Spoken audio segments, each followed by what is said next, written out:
আসসালামু আলাইকুম। এমন একটা সূত্র আপনাকে আজকে আমি বলে দেব, যেই সূত্রটা ফলো করলে আপনার সারা জীবনের সব গুনাহ এক মুহূর্তের মধ্যেই, নিমিষের মধ্যেই খতম করতে পারবেন। কি বিশ্বাস হচ্ছে না? তো আমার কথাগুলো শোনেন, হাদিসের আলোকে আমি প্রমাণ করে দেব যে আপনার গুনাহগুলো আসলেই এক মুহূর্তের মধ্যেই আপনি ক্ষমা করাতে পারবেন রবের কাছে ক্ষমা চাওয়ার মাধ্যমে ইনশাআল্লাহ। দর্শক, প্রথমেই একটা মেসেজ আপনাকে দেই। আমরা আল্লাহকে দেখি নাই, আল্লাহকে তো কেউই দেখে নাই দুনিয়ায়। আমরা নবীকে দেখি নাই, কিন্তু আমাদের নবী সাল্লাল্লাহু আলাইহি সাল্লামকে দেখার মতো মানুষ দুনিয়াতে অনেক ছিল, কিন্তু আমরা তাদের ভাগ্যবান হতে পারি নাই। আর আগে যুগের যে মানুষগুলো ছিল, তারা কিন্তু কোনো হুজুরের ওয়াজ শুনে আমল করতেন না। আমাদের নবীর আগ পর্যন্ত, মানে আজ থেকে 1500 বছর আগে যত মানুষ দুনিয়াতে এসছিল, তারা প্রত্যেকটা মানুষ সরাসরি আল্লাহর প্রেরিত রাসূলের কাছ থেকে সবক নিতেন, রাসূলের কথা শুনে, নবীর কথা শুনে আমল করতেন। কিন্তু বর্তমান আমরা নবীজির কথা শুনতে পাই না, আল্লাহর কথা তো দূরের কথা, আমরা আমল করি হুজুরদের কথা শুনে, ঠিক না? তো এটা আমাদের জন্য একটা প্লাস পয়েন্ট ক্ষমা পাওয়ার জন্য। আগের উম্মতরা সরাসরি নবীদের কাছ থেকে এসে জেনে যেতেন যে আমার গুনাহটা হয়েছে, তো আমি এখন কি করতে পারি। তো ওই জামানার নবী তাকে বলে দিতেন যে তুমি এটা করো। যেমন একজন পাপী সম্পর্কে শোনা যায় যে দাউদ আলাইহিস সালামকে খুন করার ষড়যন্ত্র এঁটেছিল। তো এমন একজন পাপী ব্যক্তি ছিল, তালুত তার নাম সম্ভবত। তো এই তালুত একজন মৃত নবীর কবরের কাছে গিয়ে ওই মৃত নবীর কবর থেকে তাকে বের হওয়ার অনুরোধ করলেন। কারণ যেহেতু ওই যুগে সরাসরি ফায়সালা নিতে হতো নবী রাসূলদের থেকে, তাই ওই লোকটা ওই নবীকে কবর থেকে জাগ্রত করলেন এবং তাকে বিষয়টা জানাইলেন যে হুজুর নবী, আমি তো এই গুনাহটা করে ফেলেছি, আমি কি করতে পারি? তখন তিনি বললেন, তোমার গুনাহের কাফফারা হলো তোমাকে যুদ্ধ জিহাদ করতে হবে আল্লাহর জন্য মরণ পর্যন্ত। জিহাদের মধ্যে তোমাকে শহীদ হতে হবে, তাহলে তোমার গুনাহ মাফ হবে। তো এই লোকটা সরাসরি নবীর কাছ থেকে জেনে এরপরে তিনি ক্ষমা পাওয়ার একটা সুযোগ পেয়েছেন। এখন আমাদের নবীর কথা শোনেন। আমাদের নবীজি সাল্লাল্লাহু আলাইহি সাল্লামের যুগে যে সকল সাহাবায়ে কিরাম গুনাহ করেছিলেন, সাহাবারাও কিন্তু মানুষ, তারা কিন্তু কি না, ফেরেশতা না। তাই তাদের মাধ্যমে গুনাহ হয়েছে, তবে সব সাহাবীকে আল্লাহ মাফ করেছেন, এই বিশ্বাস আপনার থাকতে হবে, ঠিক আছে? তো সাহাবায়ে কেরাম কখনো কখনো তারা গুনাহ করে ফেলেছেন, গুনাহ হয়ে গেলে তারা নবীজির কাছে এসে সমাধান নিতেন। যে ইয়া রাসূলুল্লাহ, এক সাহাবী এসে বললেন, ইয়া রাসূলুল্লাহ, আমি তো রোজা অবস্থায় আমি আমার স্ত্রীর সাথে একসাথে হয়েছি, রোজাও গেছে, অনেক বড় গুনাহ হয়েছে, কি করতে পারি? তো নবীজি তাকে পরামর্শ দিলেন। নবীজি তাকে ধমকালেন না, রাগালেন না, বরং রাস্তা দেখিয়ে দিলেন। তো আমাদেরকে কিন্তু ওই সুযোগটা আল্লাহ দেন না যে নবীর কাছে গিয়ে আমরা কথাটা বলবো নির্ভয়ে যে ইয়া রাসূলুল্লাহ, আমি এতদিন সুদ খেয়েছি, আমি এতদিন নামাজ পড়ি নাই, আমার কি সমাধান? আমাদের কিন্তু এই সুযোগটা নাই। এরপরে দেখুন, এক সাহাবী এসে বললেন, ইয়া রাসূলুল্লাহ, আমি তো কাফন চড়ছিলাম, আমি একটা মৃত নারীর সাথে, দেহের সাথে জিনা করেছি। তো নবীজি সমাধান দিলেন। এক সাহাবী এসে বললেন, ইয়া রাসূলুল্লাহ, আমার পেশা ছিল আর নারীদেরকে, ছোট ছোট মেয়েদেরকে জীবিত কবর দেয়া।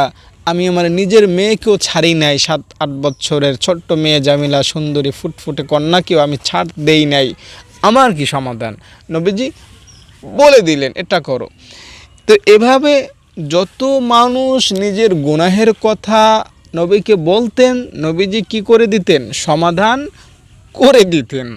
তো আমাদের কিন্তু ওই সুযোগটা নাই, যার ফলে রব্বে কারিম আমাদের প্রতি একটু বেশি দয়ালু। বিশ্বাস করেন, আমাদের প্রতি আল্লাহ তাআলা একটু বেশি দয়ালু। আল্লাহ তাআলা জানেন যে আমার এই বান্দাগুলো আমার নবীকে দেখে নাই, সাহাবায়ে কেরামকে দেখে নাই, আমার কোনো বিশেষ মুজিজাও দেখে নাই। নবীজি সাল্লাল্লাহু আলাইহি সাল্লাম চাঁদকে দ্বিখণ্ড করেছেন, আমরা কিন্তু দেখি নাই, শুনেছি। শোনা এক জিনিস, দেখা অন্য জিনিস, ঠিক না? নবীজি সাল্লাল্লাহু আলাইহি সাল্লাম পাথরের মাধ্যমে কথা বলিয়েছেন, আমরা শুনেছি। আর কাফেররা বা সাহাবায়ে কেরাম সচক্ষে দেখেছেন। নবীজি সাল্লাল্লাহু আলাইহি সাল্লামকে সালাম দেওয়ার জন্য গাছ উপড়ে এসে চলে আসতো, বনের হরিণীগুলো নবীজিকে সালাম দিতেন, মেঘ এসে যেত নবীজিকে ছায়া দেওয়ার জন্য। এগুলো আমরা শুনেছি, দেখি নাই। তো না দেখে এগুলো আমরা বিশ্বাস করেছি, আমরা নবীকে বিশ্বাস করেছি, যার কারণে আমাদের ক্ষমা পাওয়ার যে রাস্তাটা সেটা অনেক প্রশস্ত, অনেক বড়। বুঝতে পেরেছেন? আগেকার মানুষ সরাসরি নবীর কাছ থেকে জানতেন, তাদের জানার মধ্যে কোনো দুর্বলতা থাকতো না। লিডার, বস বা আইকনের কাছে জেনেছেন। আগেকার উম্মতরা সরাসরি নবীর কাছ থেকে জেনেছেন, কোনো ভায়া না, ইয়া রাসূলুল্লাহ বা আমার নবী, আমি তো এই গুনাহটা করেছি, আমি জেনা করেছি, কথার কথা নবী বলে দিতেন যে তুমি জেনা করেছো, এখন এটা করো, সমাধান হয়ে যাবে। ঠিক আছে, কোনো সংশয় বা কোনো সন্দেহ এইখানে তাদের থাকতো না, তারা ওইটা করতেন, কাফফারা হয়ে যেত। তো সাহাবায়ে কেরামও একইভাবে নবীজির কাছ থেকে সরাসরি জানতেন, নবীজি বলতেন আর সাহাবারা সেটা করতেন, কোনো সংশয় সন্দেহ থাকতো না। কিন্তু আমাদের সেই সুযোগটা নাই, যার ফলে আল্লাহ রাব্বুল আলামিন আমাদেরকে একটু বেশি দয়া করেন, আমাদেরকে একটু বেশি ক্ষমা করতে চান। আপনি শুধুমাত্র এই কথাটাই আল্লাহকে একটু বলে দেন না যে আল্লাহ, গুনাহ করেছি,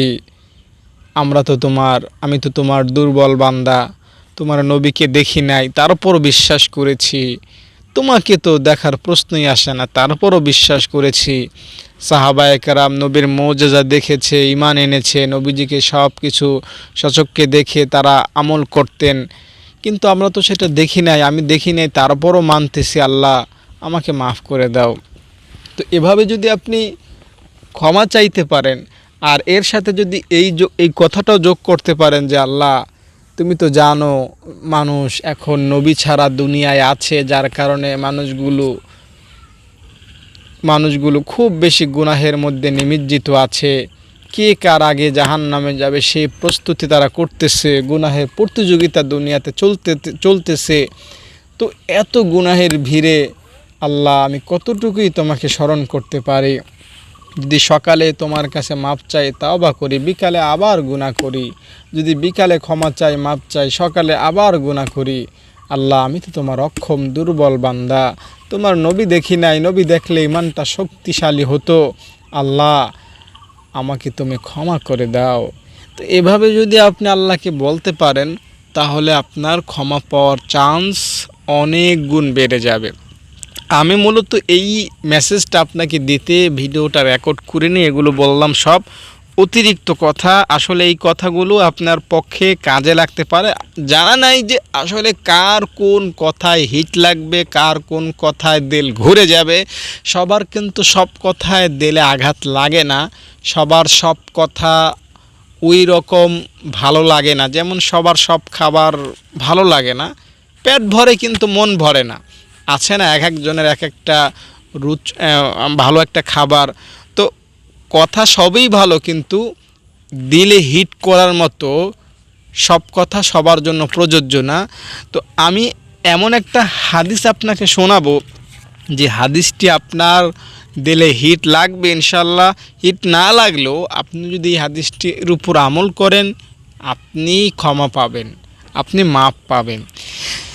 হাদিসটি হলো 3 ব্যক্তির ঘটনা প্রসঙ্গে। আমি আপনাকে পড়ে শোনাবো 103 নাম্বার পৃষ্ঠা থেকে।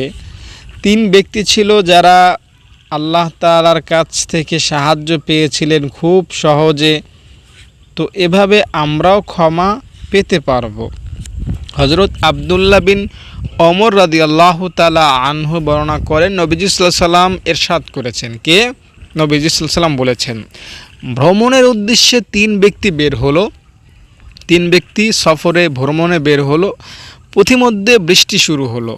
তারা একটি পাহাড়ি গুহায় আশ্রয় নিল। এরই মধ্যে একটি বিরাট পাথর পড়ে তাদের গুহার মুখটি বন্ধ হয়ে গেল।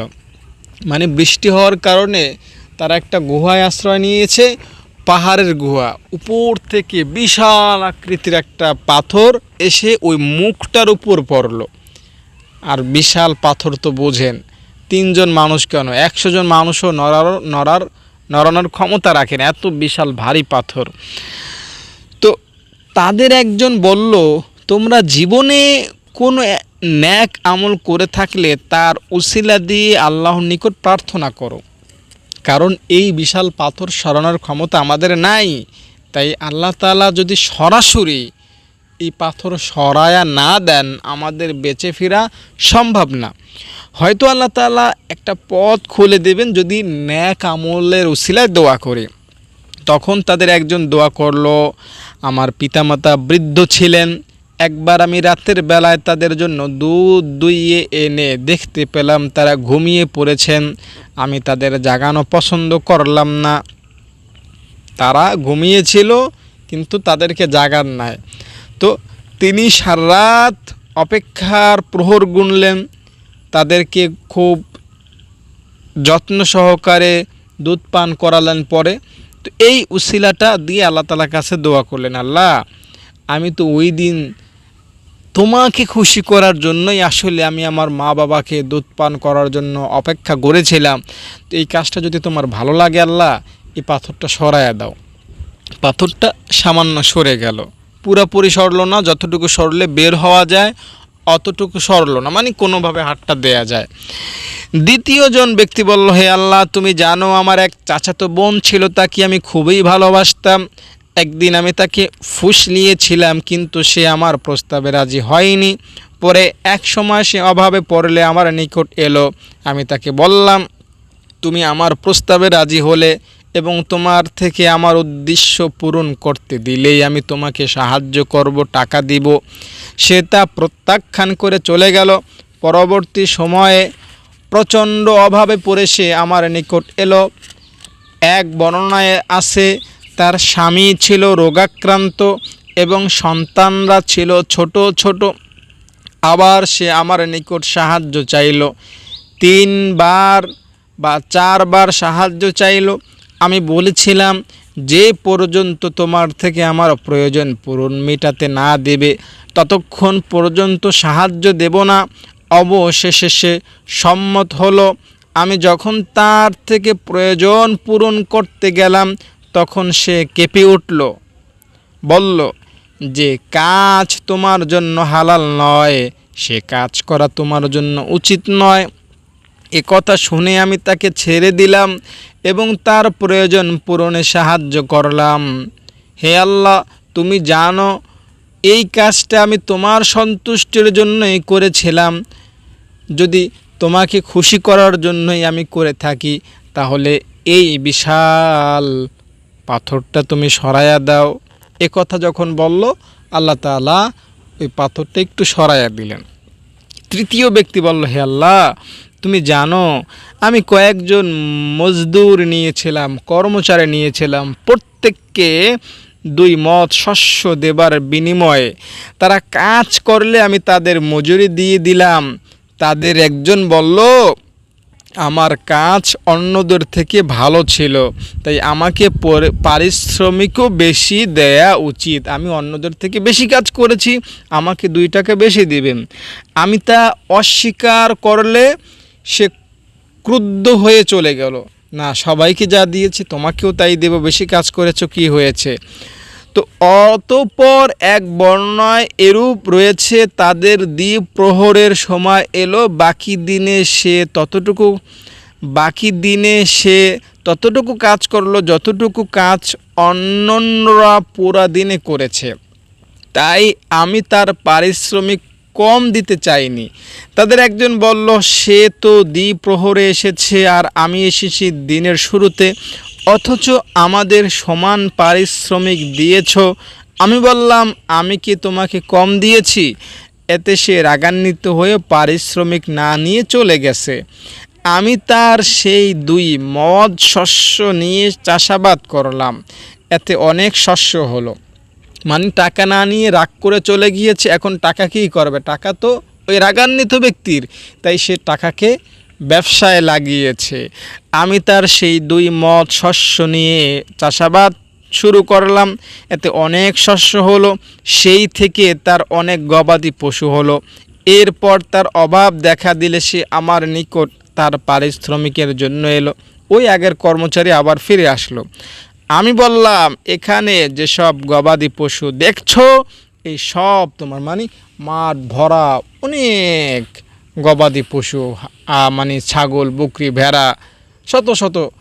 সে অবাক হয়ে গেল, এগুলো সব আমার? বলল, হ্যাঁ, তুমি যে টাকাগুলো আমার কাছে রেখে গিয়েছিলা রাগ করে, ওই টাকা দিয়ে ব্যবসা করে এগুলো বানিয়েছি, সব তোমার, তুমি নিয়ে যাও। তো এই হাদিসটার মধ্যে এখানে বলা আছে, এই লোকটা আল্লাহকে বলল, আল্লাহ, এই লোকটাকে যে আমি তার সব অল্প টাকা দিয়ে এত ব্যবসা দাঁড় করিয়ে তাকে দিয়েছিলাম, তো এটা তো তোমাকে খুশি করার জন্যই আল্লাহ আমি দিয়েছিলাম। আল্লাহ, তোমাকে খুশি করার জন্যই যদি আমি ওই কাজটা করে থাকি, তাহলে আল্লাহ এই পাথরটা তুমি সরায়া দাও।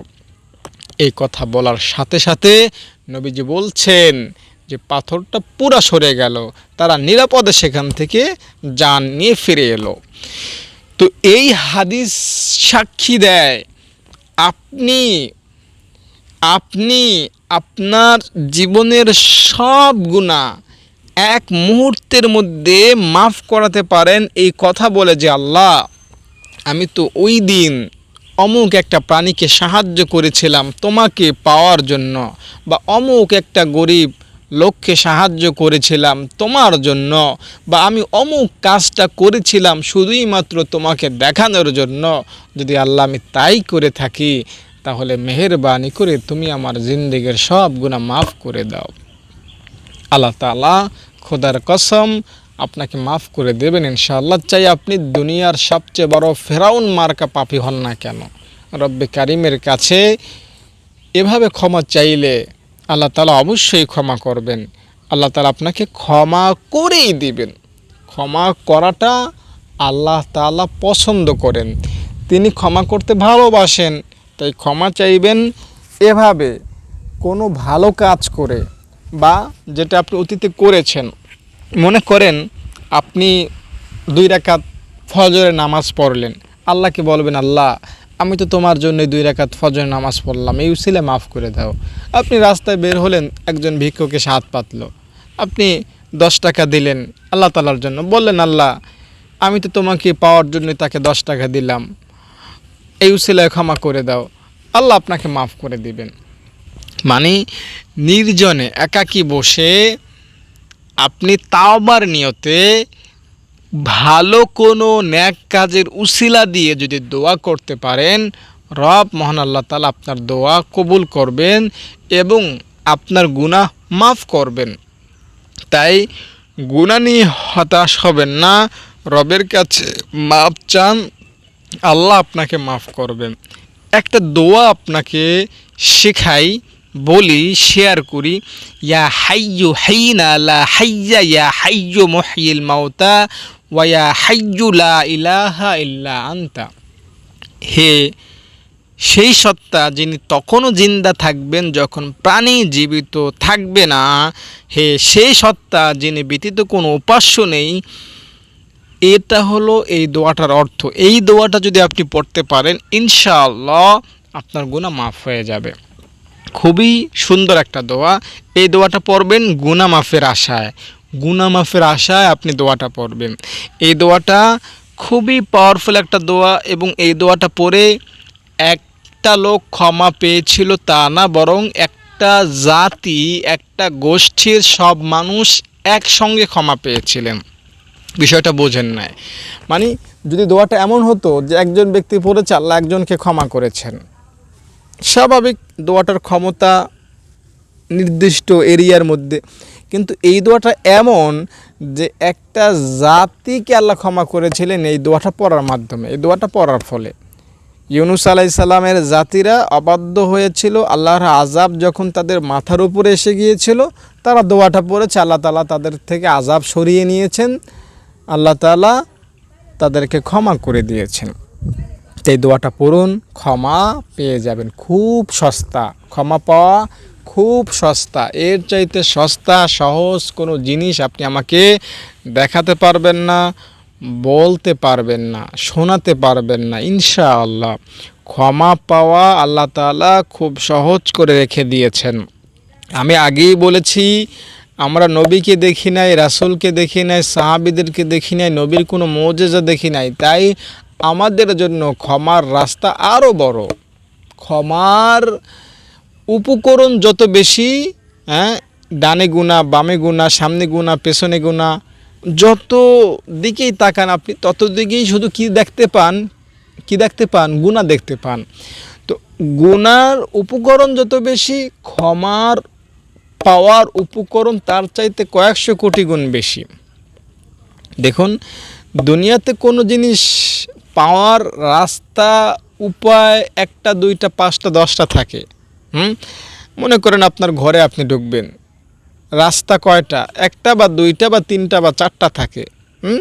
কিন্তু ক্ষমার রাস্তা, ক্ষমার যে দরজা, সেই দরজা একটা, দুইটা, 300, 500, লক্ষ কোটি নয়, বরং তার চাইতে বেশি।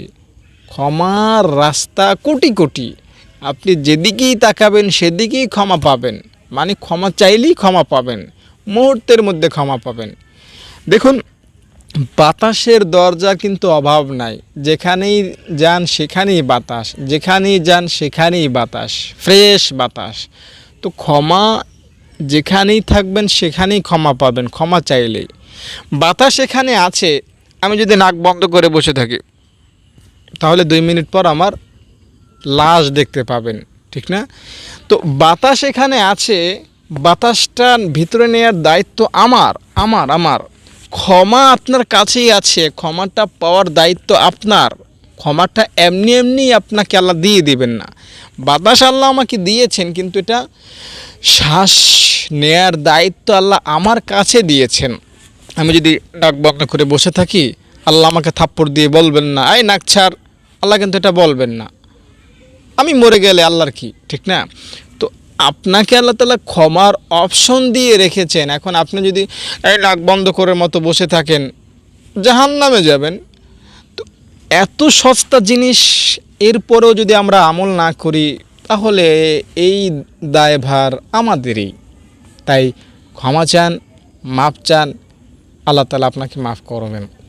সুন্দর একটা মেসেজ দেই, নবীজি সাল্লাল্লাহু আলাইহি সাল্লাম ততক্ষণ জান্নাতে যাবেন না যতক্ষণ আপনি জান্নাতে না যাবেন।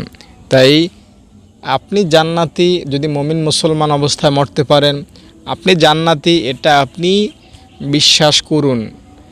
কখনোই এটা মনে করবেন না যে আমি জাহান্নামে যাব। সব সময় পজিটিভ ধারণা রাখবেন আল্লাহ তাআলার সাথে, যে আমাকে আল্লাহ ভালোবাসেন, আল্লাহ আমাকে জাহান্নামে দিবেন না।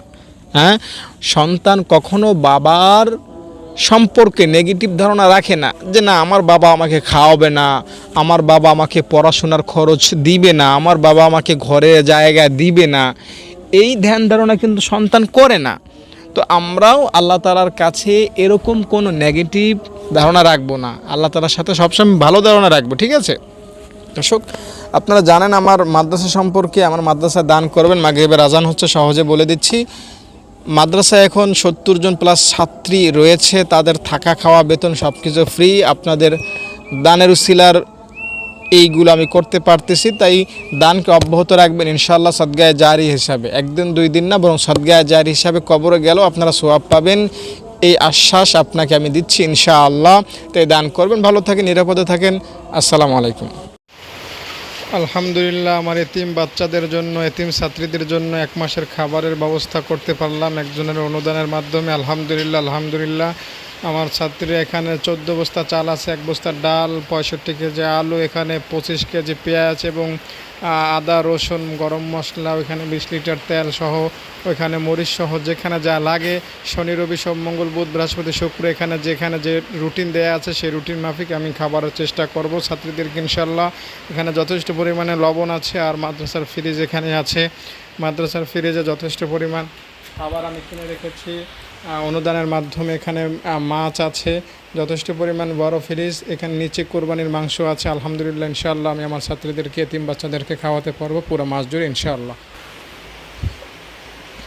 আর আমার এতিম ছাত্রীরা এখানেই থাকে, আমি আপনাদেরকে একটু লাইনে দেখাচ্ছি। দেখেন এটা হলো আমার এতিম বাচ্চাদের থাকার মাদ্রাসার জায়গা।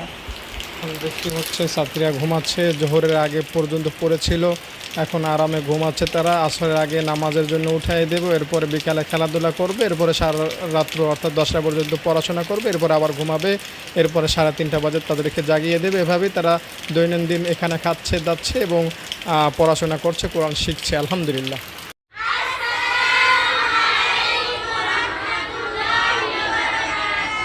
ওয়ালাইকুম আসসালাম ওয়া রাহমাতুল্লাহি ওয়া বারাকাতুহু। সবাই ভালো আছো? তোমাদেরকে ভালো রেখেছেন কে? সব সময় আমাদেরকে ভালো রাখেন কে? তাই প্রশংসা হবে কার?